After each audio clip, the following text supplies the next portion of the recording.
Hey everybody, it's me again, KQ4CIA Blackbeards Radio. I just wanted to touch base. Last video I kind of got into why I was doing this and that I'm a new ham, and I wanted everybody else to kind of see what the journey is of a new ham.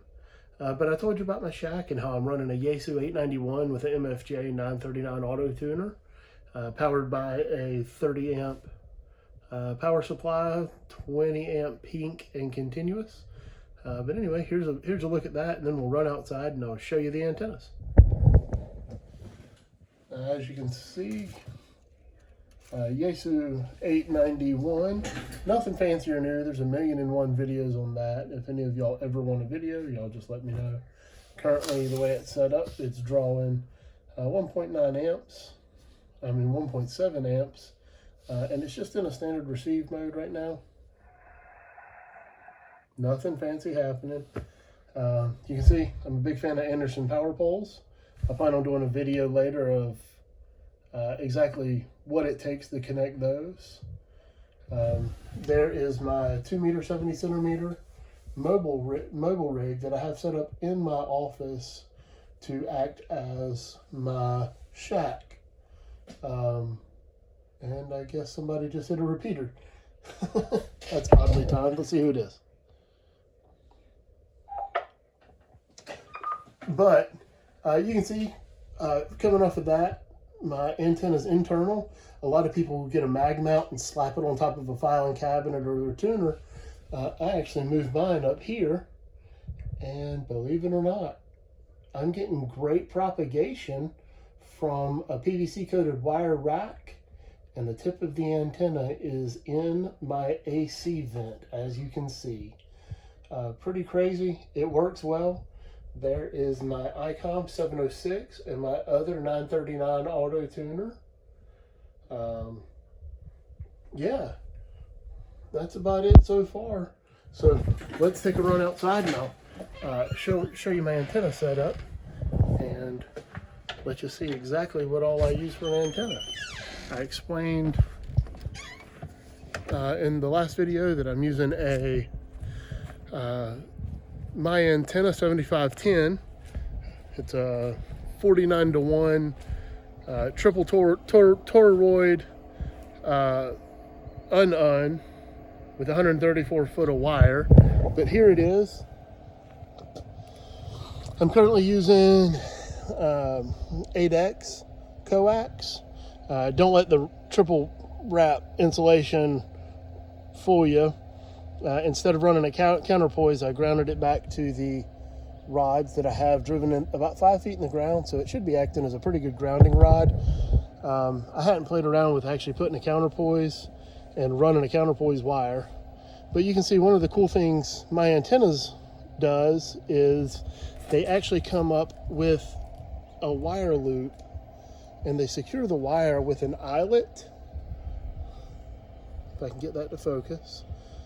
And that way you don't have to worry about crimping your own wire. It's got a heat vent over here. There's no weep holes on the bottom. It is a watertight unit. The model number is NFEV half wave 7510 2K plus. It is rated for full legal power. My antenna is running up and over through one tree. Pardon that wire. We'll talk about that in 2 seconds. And then you can barely see it, but it's going over to the tip of that tree, which is about, that tree is about 95 feet away.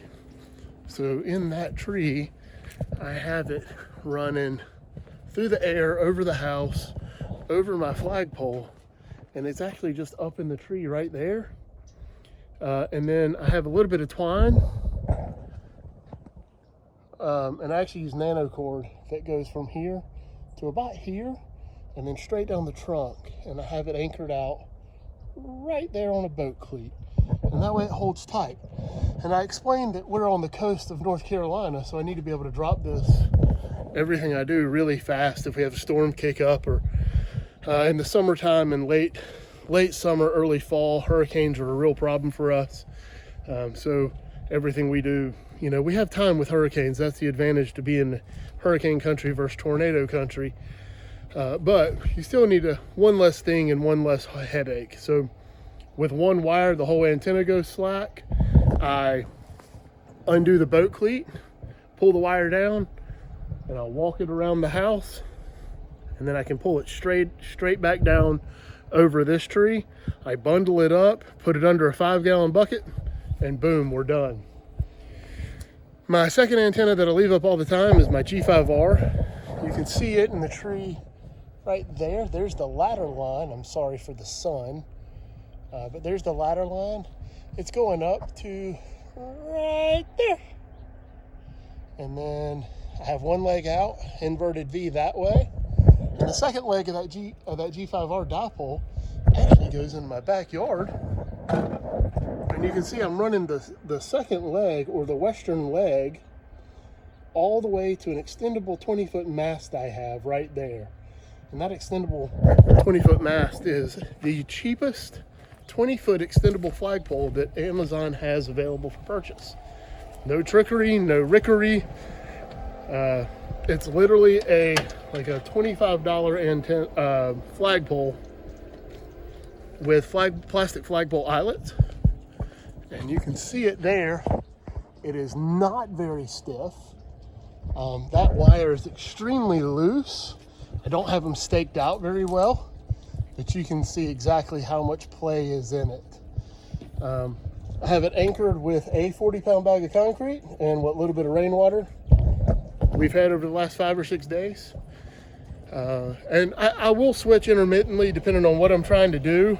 And being new to the world, I really don't know which one's better in what scenario yet. But if you guys stick through this journey with me, hopefully we're going to learn all that together. Or maybe some of y'all can let me know in the comments.